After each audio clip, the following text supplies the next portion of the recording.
പാരമ്പര്യം എന്നുള്ളത് സ്വഹാബത്തിന്റെ പാരമ്പര്യമാണ്.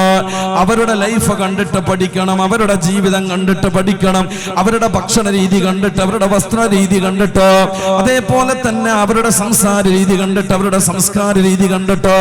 ഇതാണ് ഉമ്മത്ത് ഖിയാമത്ത് നാൾ വരെ നിലനിർത്തേണ്ടത്.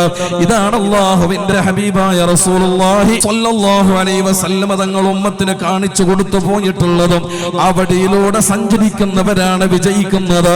അതിനാൽ സ്വഹാബത്ത് റളിയല്ലാഹു അൻഹും അല്ലാഹുവിന്റെ റസൂലിനോട് പറഞ്ഞില്ല, നബിയേ ഇന്നത്തേതിനേക്കാളേറെ നല്ല നിലക്ക് അന്ന് ഇബാദത്ത് ചെയ്യാമല്ലോ നബിയേ.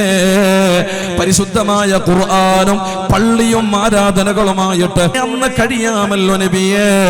കാരണം എന്തുകൊണ്ടാണ്? ഇന്ന് ഞങ്ങൾക്ക് വലിയ ബുദ്ധിമുട്ടാണ്, പക്ഷെ അന്ന് അങ്ങനെയൊക്കെ സൗകര്യമുണ്ടാകുമ്പോ കൂടുതൽ കൂടുതൽ കൂടുതൽ ഈമാനിനെ ഉയർത്തിക്കൊണ്ടുവരാൻ ഞങ്ങളെ കൊണ്ട് കഴിയുമല്ലോ യാ റസൂലല്ലാഹ്. ഹബീബായ നബി തങ്ങളോട് ഇത് പറഞ്ഞപ്പോ പുന്നാര റസൂലുള്ളാഹി സ്വല്ലല്ലാഹു അലൈഹി വസല്ലം തങ്ങൾ അവിടെന്ന് പറഞ്ഞത്, ഇല്ല സ്വഹാബാ, ഇന്നുള്ള നിങ്ങളെത്ര ഈമാനൊന്നും അന്നുള്ള ആളുകൾക്കുണ്ടാവുകയില്ല. സയ്യിദുനാ റസൂലുള്ളാഹ്